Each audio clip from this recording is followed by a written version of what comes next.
अपनी ठोरे, जो सतलोक ले जाएंगे वो साधु कोई और।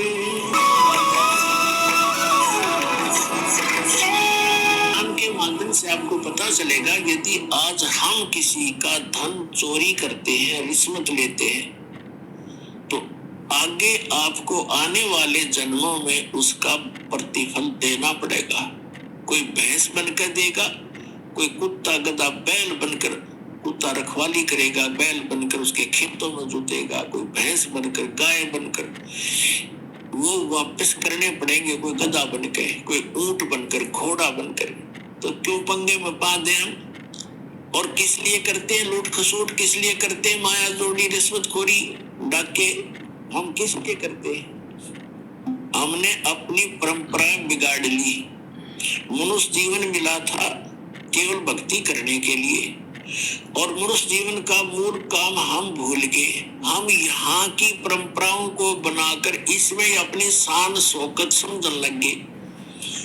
किसी के पास धन हो गया और उसने लड़की का विवाह करने लगा, तो उसने लड़की के विवाह में तो उसके पास पैसा है, तो कहीं से भी प्राप्त है, पूर्व संस्कार से है या 2 नंबर से किया है, तो उसने लड़की के विवाह में सारे फंड कर दिए, डीजे बजाना, फलाना करना, इतने व्यक्ति बुलाने हैं, ऐसा धन देना है, इतना दान दे दिया, कुछ कार दे दी। अब उसने तो दे दी, उसने तो बकवाद कर दी क्योंकि पैसा है। अब गरीब आदमी की लड़की का जब विवाह होता है तो आत्मा तो उसकी भी रोती है। तो पिता भी समझता है कि आज पड़ोस में एक लड़की का विवाह हुआ है, उसको ऐसा वैसा दिया गया है, इतने उसको कपड़े दिए हैं, इतने गहने दिए। तो वो गरीब व्यक्ति अपनी बेटी के मुंह की तरफ देखता है, कहीं इसके मन में ठेस ना पहुंचे बेटी को। तो जितना उसका सामर्थ्य होता है उससे ज्यादा कर्जा वर्जा करके अपनी बेटी को कोशिश करता है वो आइटम पूरे करने की, लेकिन फिर भी उतना नहीं कर पाएगा और नुकसान और कर्जवान भी हो जाएगा। तो ये जो बकवाद हमने शुरू कर रखी है ये खत्म करनी पड़ेगी। अब विवाह तो परमात्मा ने कर रखा है, बच्चा और बच्ची का जो संस्कार उसका पहले ही बना रखे। बाद में तो हम बेमतलब का ड्रामा और अपनी बकवाद दिखाते, लोग दिखावा करते। हमने बच्चों का विवाह करते सिंपल वे से करना चाहिए। अब जैसे हम बकवाद करी, एक ने बड़े धूमधाम से लड़के का विवाह था, डीजे बजवाया, सारे सांग करवाए, खूब ठाठ से बड़े गहने गाने बनवा कर तैयार कर दिए, और विवाह के लिए जा रहे थे।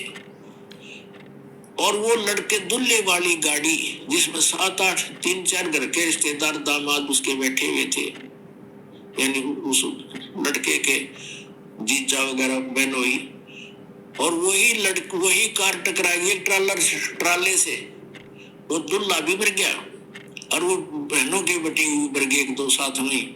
वो टुंबा गाड़ी होगी।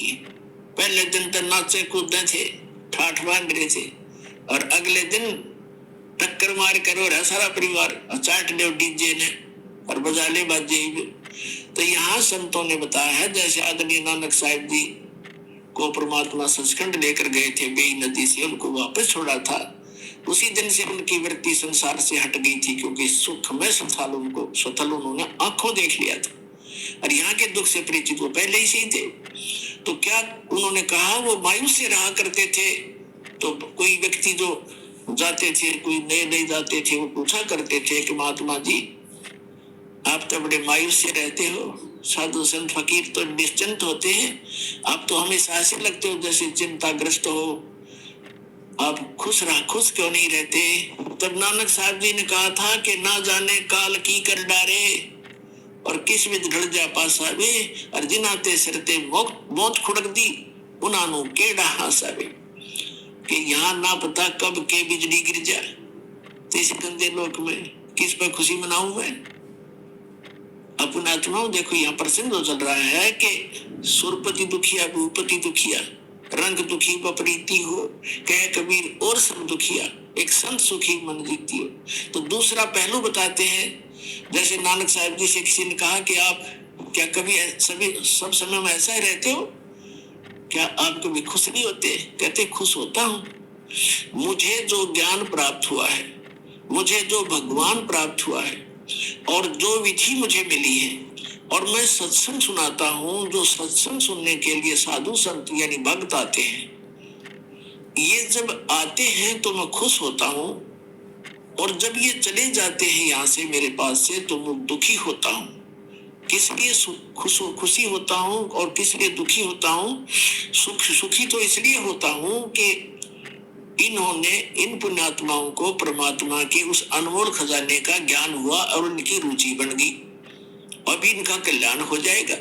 और जब ये यहाँ से जाते हैं संसार में, तो चिंता मुझे ये बन जाती है कि वहां असंख्य व्यक्ति हैं और हजारों की संख्या में गुमराह करने वाले संत भक्त हैं, और कहीं ऐसा ना हो ये बच्चे उन भ्रमित ज्ञान से परिचित संत भक्त से संपर्क में आके रास्ता ना छोड़ जाए। और जब ये सारे के सारे वापस आ जाते हैं तो मुझे मेरी खुशी का ठिकाना नहीं रहता कि मेरी फसल में कीड़ा लगा नहीं। तो क्या बताते हैं कि साध मिले साढ़े शादी होंदी और विछड़ जा जलगीरी वे अखते नानक सुनो जहाना, ये मुश्किल हाल फकीरी वे।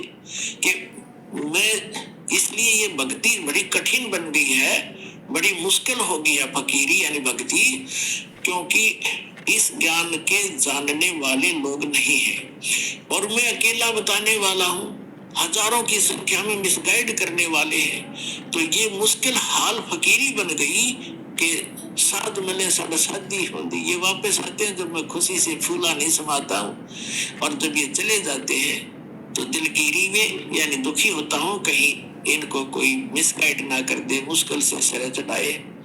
तो यहाँ परमात्मा कहते हैं कि तुम नाचते गाते हो, बकवाद करते हो, और 1 मिनट में बिजली गिर जाती है, खा के ये नाचना गाना। तो ऐसा रहो जैसे नानक साहब जी बताना चाहते हैं कि ना जाने काल की कर डारे और किस में ढल जा पास आवे, और जिनाते सरते मौत फड़क दी कि उन्हानु के डांस आवे। और फिर दूसरी बात ये है, जैसे विद्यार्थी, ये एक विद्या केंद्र है पूरी पृथ्वी, और जिनको मानव शरीर प्राप्त है, ये ड्रेस अलग है अन्य प्राणियों से, आपकी कुत्ते से, गधे से, सुअर से, तो ये ड्रेस अलग है, तो इसका काम भी कोई और ही है। यदि वो पशु पक्षियों जैसे ही कर्म हम इस ड्रेस में करते हैं, ये पोशाक है, एक चोला है शरीर हमारा, तो फिर हम समझदार नहीं है, हमें पता ही नहीं है कि हम किस उद्देश्य को लेकर इसमें ये ड्रेस पहने हुए हैं। और जो आप विद्यार्थी है, मनुष्य शरीर प्राप्त प्राणी पूरी पृथ्वी पर, ये सभी विद्यार्थी हैं, और इनको परमात्मा पाने वाली, आत्म करवाने वाले इस विद्यालय में प्रवेश प्राप्त हो चुका है। आपके इतने अच्छे नंबर हैं, इतने अच्छे अंक हैं आपके, और जो बच्चा जिस भी ट्रेनिंग में प्रवेश किए हुए है और उस ट्रेनिंग को करता नहीं, विद्यालय के समय को विद्यार्थी जीवन में वो सिनेमा देखता है, शराब पीता है, बढ़िया भोजन खाता है, और जो काम है उसको भूल गया, वो कर नहीं रहा है, तो वो बच्चा बाद में पछताता है। जैसे एक समय ये दास हरियाणा सरकार के अंदर जूनियर इंजीनियर सिविल के अंदर कार्यरत था। तो जहां हमारा कंस्ट्रक्शन वर्क चल रहा था, वहां पर रोड का भी कंस्ट्रक्शन वर्क चल रहा था, रोड का, सड़क का। तो सड़क के ऊपर एक व्यक्ति का काम कर रहा था, उसके बच्चे वही मिट्टी में, जैसे मजदूरों के बच्चे वही रहते साथ में, और वहां पर एक एक्सीडेंट आ गया, उसी रोड का एक्सीडेंट। एक अधिकारी होता है, कार्यकारी अधिकारी इंजीनियर, तो वो जब वो चला गया इंस्पेक्शन करके, तो वो व्यक्ति क्या कहता है मजदूर के, ये मेरा क्लास फेलो था, ये एक्सीडेंट कभी हम एक विद्यालय में पढ़ा करते थे, मेरे भाग फूट गए, मैं पढ़ा नहीं, आज मजदूरी कर रहा हूँ, और मेरे बच्चे भी देखो यही पढ़े हैं, और ये पढ़ गया, समय का सदुपयोग कर गया, आज देखो कारों में चलता है, इसके बच्चे पंखों के नीचे कोठियों में लेटे हुए। अब वो रो रहा था इस बात को याद करके। तो यहाँ परमात्मा आपको याद दिलाना चाहते हैं कि उस समय आप रोगे, पछताओगे। जब ये समय हाथ से छूट जाएगा मनुष्य जीवन का, तो इसी तरह पछताओगे। मनुष्य ये विद्यालय का समय है आपका, ये मनुष्य जीवन जब तक है आप विद्यार्थी है, और इसमें ये कार्य नहीं किया भक्ति वाला, तो बाद में पशु पक्षी बनकर रोया करोगे। गरीबदास जी कहते हैं ये संसार समझदा नहीं, कहंदा श्याम दोपहरे नु, गरीबदास ये वक्त जाता रो के इस पैरे नु। ये मनुष्य जीवन एक बार हाथ से छूट गया, इस पैरा माने समय को रोया करोगे। फिर जैसे कुत्ता रात्रि में ऊपर को मुंह करके रोता है, उसकी आत्मा में कभी ना कभी वो बात याद आती है, मैं कितना गलती किए हुए हूँ, आज मैं कहाँ पड़ा हूँ, लेकिन कुछ सेकंड के बाद फिर वो फूल पड़ जाती है।